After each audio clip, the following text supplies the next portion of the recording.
35,000 feet over northern France. A 20-year-old pilot's hand moves on the throttle quadrant. He reaches for what he thinks is the supercharger control. He hits the wrong switch. His Mustang leaps forward like it's been shot from a cannon. 7 German fighters hunting him vanish in his contrails. He doesn't understand what just happened. Neither do the Germans. April 1944. If you're enjoying this deep dive into the story, hit the subscribe button and let us know in the comments from where in the world you are watching from today. The Mustang arrived late to the air war. American bombers had been dying over Europe for 2 years before the P-51 showed up.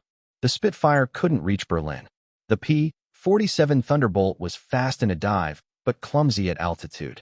The Lightning, that magnificent twin-boom interceptor, had handling quirks that killed more of its own pilots than it killed Germans. By early 1944, bomber losses were unsustainable. Fighter escort was essential, but American fighters couldn't follow the heavies all the way to the target and back. They ran out of fuel. North American aviation solved it. The P-51 Mustang, with its laminar flow wing and liquid-cooled Merlin engine, could climb to 35,000 feet and stay there. It could escort bombers deep into Germany. It could fight Messerschmitts and Focke-Wulfs at altitude. It changed everything. But pilots discovered a problem buried in its design. The Mustang's Rolls-Royce Merlin engine ran rich at high altitude. The fuel mixture was set too heavy, wasting power, choking the engine. Republic Aviation, which built the P-47, had solved this with an automated mixture control. But the Mustang's cockpit was a maze of manual systems. Pilots had to lean the mixture themselves, pull a lever at the right moment, reduce fuel flow, let the engine run lean. Get it wrong, and the engine sputtered. Get it too lean, and it exploded. Most pilots didn't bother. They flew the Mustang in combat configuration, engines running rich, leaving performance on the table. It was safer than experimenting at 30,000 feet with German fighters in the sun above you. The Germans knew it. They knew American fighters at altitude weren't pulling full power. So the Luftwaffe started fighting there. Higher, colder, where the thin air favored fast, slick fighters like the Me-109K series, where stamina mattered more than maneuverability. Between February and April of 1944, Mustang pilots reported losses in high-altitude combats. Not catastrophic, not like the bomber losses, but measurable, unacceptable. 8th Air Force Fighter Command issued guidance. Learn to lean the mixture. Increase your power at altitude. Close the performance gap. The guidance went to every squadron. Not all pilots listened. Some tried it once and nearly blew their engines. Others read the technical manuals and decided the risk wasn't worth the marginal gain. The procedure was complicated. 5 levers, 3 switches, 5 gauges to monitor. It was easy to miss a step, and missing a step at 35,000 feet meant a dead engine and a long, slow glide back toward friendly territory if you were lucky. Most Mustang pilots flew conservative. They flew safe. They flew slow. Second Lieutenant James Garrett was born in 1923 in a small town outside Dayton, Ohio. His father managed a machinery repair shop. His mother taught school. James was the middle of 5 children, 2 older sisters, 2 younger brothers. The house was always loud. Always somebody fixing something. He was quiet, methodical, the kind of boy who took things apart not to break them, but to understand how they worked. By age 12, he could disassemble and reassemble a V8 engine blindfolded. By 16, he was working alongside his father, diagnosing bearing problems by the pitch of metal-on-metal friction, calibrating carburetors by ear. School came easy. Math especially. He could visualize problems 3-dimensionally. Stress vectors, pressure curves, energy conversions. He read the engineering textbooks his father brought home, highlighting passages about horsepower and compression ratios. In 1941, when the Army Air Forces opened the Cadet program, James applied. He was 19. Lanky, serious, wire-rimmed glasses. Not the typical fighter pilot material. His instructors noted it. Methodical. Careful. Thinks before acting. Good stick and rudder skills, but lacks aggressive instinct. He washed out of pursuit training once. He was too cautious. He wouldn't commit to aggressive turning maneuvers. He wouldn't risk a spin to get guns on a target. They sent him back for more training. He graduated second in his class, but the evaluations followed him. Competent but conservative. Suit for transport or reconnaissance flying. He got the Mustang anyway. 8th Air Force was desperate for pilots. He arrived at Debden Airfield in February 1944. The 352nd Fighter Group was one of the oldest Mustang units in theater. Its veterans had 20, 30, even 50 missions. Garrett had none. They called him the new guy. They also called him the careful one. He flew his first 2 missions in formation, stayed with his element leader, didn't try anything. On his 3rd mission, he got a Focke-Wulf 190 in his gun's sight.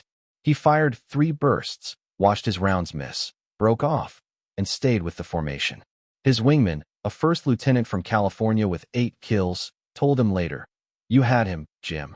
You were too eager to break off. Next time, press the attack." Garrett nodded. He didn't argue, but he was thinking about the geometry, the angle of deflection, the closure rate. Thinking about what he could have done differently. Not emotionally, analytically.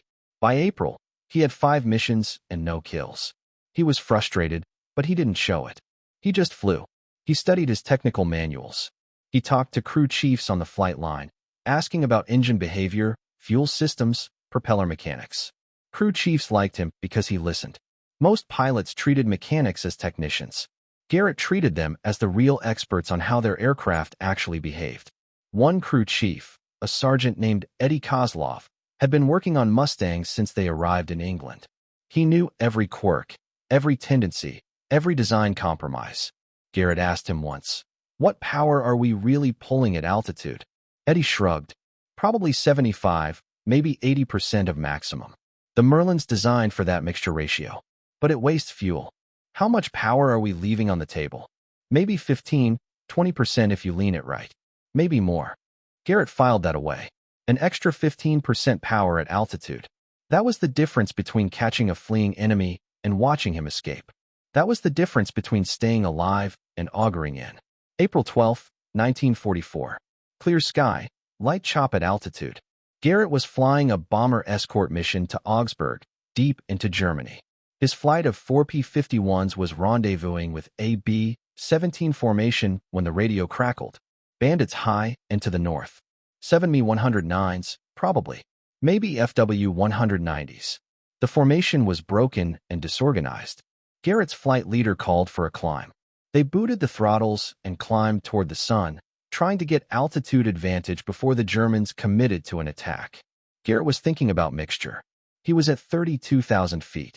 His engine was running rich. He could feel the sluggishness, the lack of bite. He decided to lean the mixture. Just a little. He didn't want to risk a full lean. That took sustained concentration and monitoring, but a slight adjustment might give him the edge he needed. His hand moved to the throttle quadrant. The cockpit of the Mustang was not a place of logical organization. Engineers had designed it for access and visibility, not for ergonomic simplicity. The mixture control lever was on the left side of the cockpit, forward and below the main control console. But the supercharger boost control, the switch that changed the supercharger's gear ratio from low blower to high blower, was on the console itself, directly above and behind where his hand was reaching. In the chaos of climbing and tracking targets, in the oxygen haze of 32,000 feet, Garrett's hand reached too high. He hit the high blower switch. The supercharger roared to life. High-pressure gear engaged.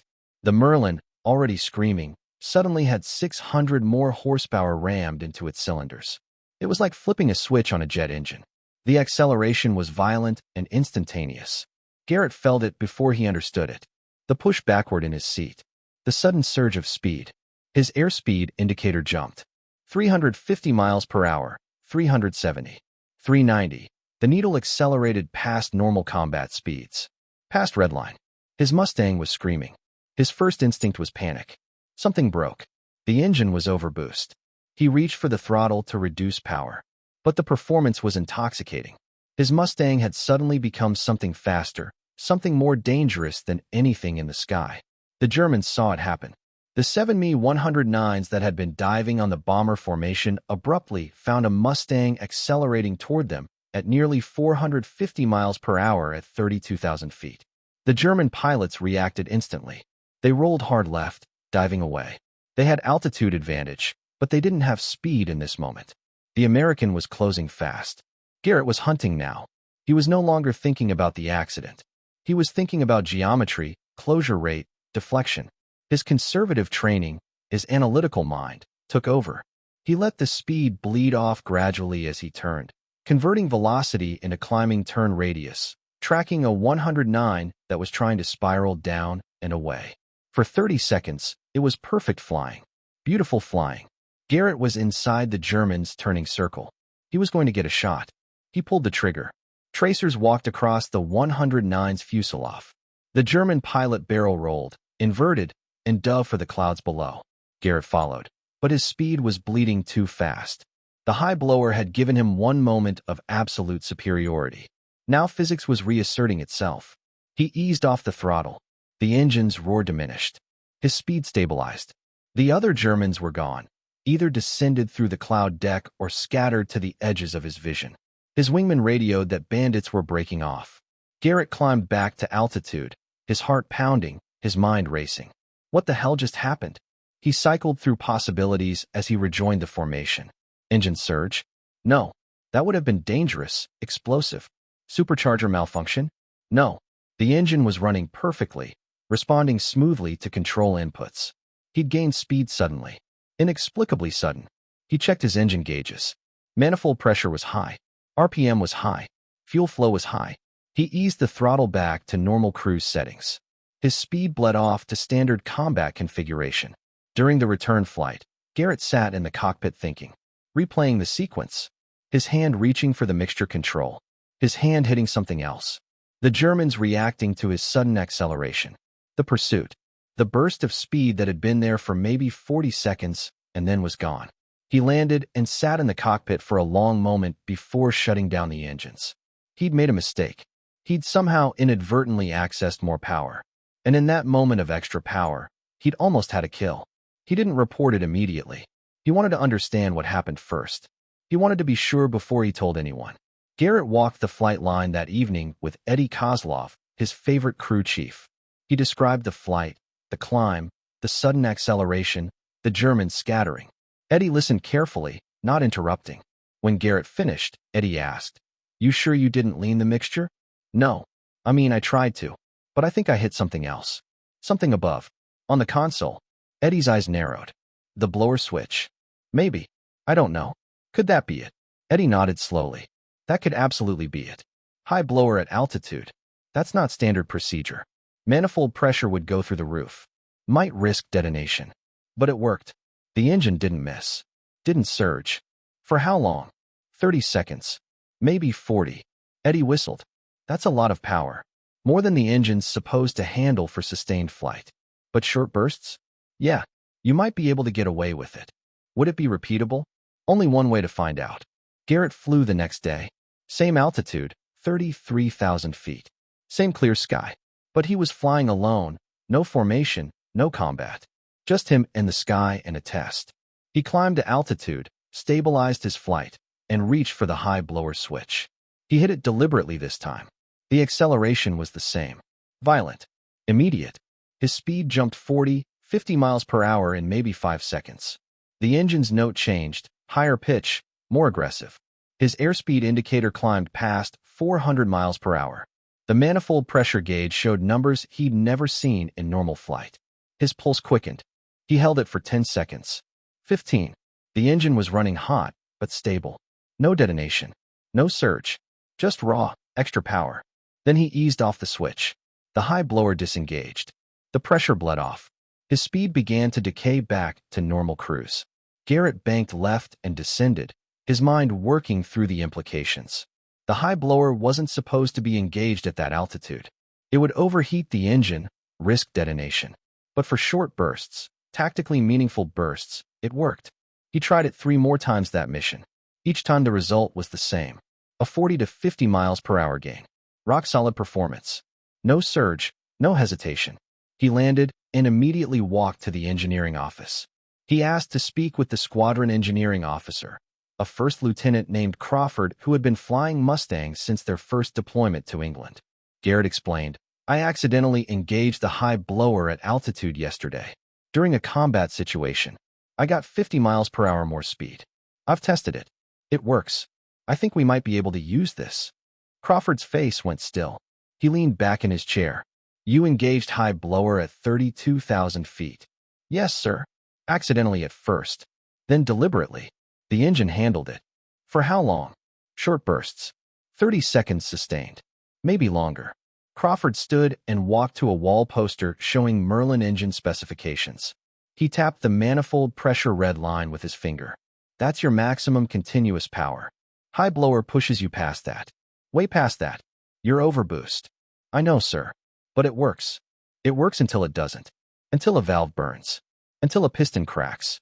You push an engine past its limits, and you're gambling. But what if you don't push it past its limits? What if you use it for 15, 20 seconds at a time? Get a tactical advantage, then back off before you risk damage. Crawford was quiet for a moment. Then he said, "Write me a report. Exact altitudes, exact durations, engine temperatures, any gauge readings you remember. And don't try it again without authorization." Garrett wrote the report that night. 3 pages of meticulous technical description. Altitude profiles, speed gains, engine behavior, manifold pressure readings, temperature observations. He included the combat situation from the previous day, the Germans scattering, his pursuit, the moment of advantage that only existed because of the extra power. Crawford forwarded it to the group commander, Colonel Donald Blakesley. Blakesley was 32 years old. He'd been flying fighters since before the war. He had 43 aerial victories. He did not tolerate risk without purpose. He called Garrett into his office 2 days later. "Tell me again," Blakesley said. "Slowly. Everything." Garrett did. He didn't embellish. He didn't dramatize. He simply described the accident, the realization, the testing, the results. Blakesley listened without interrupting. When Garrett finished, Blakesley asked, "The engine doesn't risk permanent damage at these power levels." "Not for short durations, sir. 30 seconds maximum, I'd estimate. Then back off. Let temperatures stabilize. You can do it again. Multiple times in a mission if necessary." And the performance gain? 40 to 50 miles per hour. Consistent. At altitude where we're already limited by thin air and fuel consumption. Blakesley leaned back. He was thinking like a tactician now. An extra 50 miles per hour at altitude. That was the difference between catching a fleeing 109 and watching it escape. That was the difference between setting up a bounce and being caught flat-footed yourself. "I want to test this under controlled conditions," Blakesley said. "You're going to fly a test profile. High altitude, measured speed runs, witnesses. If this works, we're teaching it to every pilot in the group. If it's dangerous, we're keeping it quiet and forgetting about it." The test was scheduled for April 19th. Garrett climbed to 35,000 feet at dawn. A chase Mustang flew 500 feet above and to the side, with a camera mounted in the wing and a senior pilot witnessing everything. Blakesley watched from the tower. Garrett ran the profile. Baseline cruise at normal power settings. Then high blower engagement. Speed gain measured. Engine temperatures monitored. Duration carefully tracked. He repeated it 5 times at different altitudes. 32,000 feet. 33,000. 34,000. 35,000, 36,000. The results were consistent. Speed gain between 40 and 55 miles per hour. Engine temperatures rising steadily, but not dangerously. Power output surging instantly. Recovery to normal parameters smooth and controlled. When Garrett landed, Blakesley was waiting. "You proved it," Blakesley said. It wasn't a question. "Yes, sir. Tomorrow I'm briefing the entire group. High blower boost in tactical situations. Altitude advantage maneuver. 15 to 20 second bursts maximum. Cool down between uses. We're going to teach every pilot. We're going to document it. And we're going to make sure every Mustang driver who might need it in combat knows exactly how to use it." Within a week, the high blower procedure was part of group training. Within 2 weeks, it had spread to other Mustang units. By June, it was being taught at replacement training units in the States. By July, it appeared in a technical memorandum from 8th Air Force Tactical Operations. The impact was immediate and measurable. Between May and September 1944, Mustang pilots reported increased success in high-altitude pursuits. German fighters that once could escape were now being caught. American pilots were pressing attacks with confidence they hadn't had before. After-action reports mentioned the high blower boost by name. Pilots credited it with giving them the edge in critical moments. On June 2nd, a pilot from Garrett's group was jumped by 3 109s at 33,000 feet. He engaged high blower, climbed out of the bounce, turned back, and shot one of the Germans down. In his report, he wrote, "Without the boost, I would have been dead."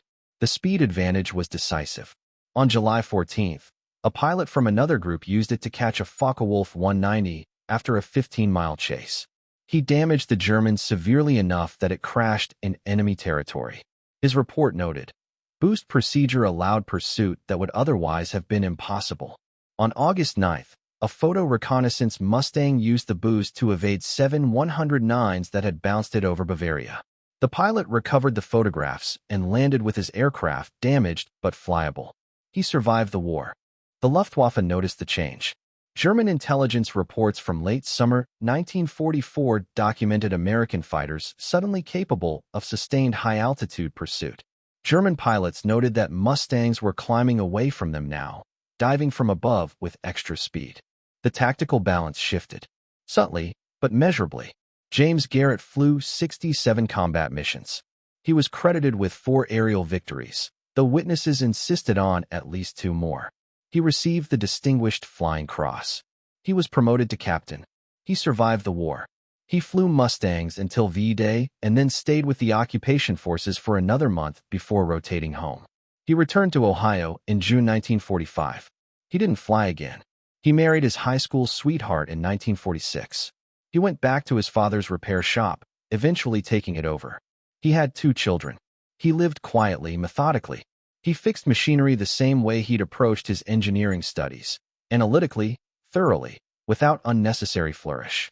In 1952, he received a letter from North American Aviation's engineering department. They were documenting the history of Mustang tactical innovations. They had references to the high blower boost procedure. They had traced it back to the 352nd Fighter Group in April 1944. They had found his name in the mission reports and engineering logs. They wanted to interview him. They wanted to know how he'd discovered it, what made him test it, how he'd understood the implications. Garrett drove to Inglewood, California. He sat in an engineering office with men who'd designed the Merlin engine, men who'd built the Mustang. He told them the story, the accident, the realization, the testing, the combat situation. They listened carefully. One of them, a chief engineer named Matthews, asked, "Did you know what you'd done when you discovered it?" Garrett considered the question. "I knew I'd found extra power. I didn't know if it was safe or repeatable until I tested it. I didn't know if it was tactically useful until we saw what happened in combat." "Were you afraid the engine would fail?" "Yes, but I was more afraid that if we didn't understand this capability, pilots would keep flying underpowered when they could have the extra speed to survive." The interview was recorded. It became part of North American's archives. The high blower boost procedure was studied, refined, and incorporated into post-war training. The principle, temporary engine overboost for tactical advantage, was adapted for jet fighters. It became foundational in high-performance flight tactics. Garrett died in 1987. His obituary in the Dayton newspaper mentioned his service. It did not mention the high blower boost. It did not mention the Germans who scattered from his sudden acceleration. It did not mention the pilots whose lives were saved because they now had that extra 50 miles per hour when they needed it. But his crew chiefs remembered. The ones who serviced his aircraft, who knew the Merlin inside and out. They remembered the careful pilot who asked too many questions, who thought in equations and thermodynamics, who stumbled onto a mistake and had the discipline to understand it before teaching it. The high blower boost was not secret doctrine. It was not revolutionary in the way a new aircraft design or a new tactic might be. It was a procedure, a controlled application of existing systems beyond their rated parameters, acceptable risk in the service of tactical necessity. But that procedure, that discipline of understanding an accident, testing it thoroughly, validating it under pressure, then teaching it systematically, became part of the culture. Mustang pilots in the last year of the war flew differently. They flew with confidence that they had reserves of power if they needed them. That confidence saved lives. It shifted the balance in high-altitude combat. It gave younger pilots, less experienced pilots, the tools to survive mistakes. James Garrett didn't invent aerodynamics. He didn't redesign an aircraft. He simply observed what had happened, asked why, tested his hypothesis, and trusted logic over fear. The P-51 Mustang is gone from active service now. Except for vintage aircraft and museum pieces, The skies belong to faster jets and newer designs. But the principle that Garrett discovered remains. Sometimes the answer is buried in the systems you already have. Sometimes an accident teaches you more than a textbook can. And sometimes the bravest thing a pilot can do is to think clearly about what went wrong and whether it might be turned into something useful. When you understand your machine completely, when you know what it's truly capable of, not just what the manual says, you become more than a pilot. You become a link between the engineers who designed it and the next pilot who might need what you've learned to stay alive. That's the legacy, not a name on a monument, not a famous kill or a dramatic rescue. Just pilots who flew a little better, a little faster, a little more alive, because one careful young man decided to think instead of panic when everything went wrong at 32,000 feet. If this history matters to you, tap like and subscribe. These stories deserve to be remembered. Thank you for watching. For more detailed historical breakdowns, check out the other videos on your screen now and don't forget to subscribe.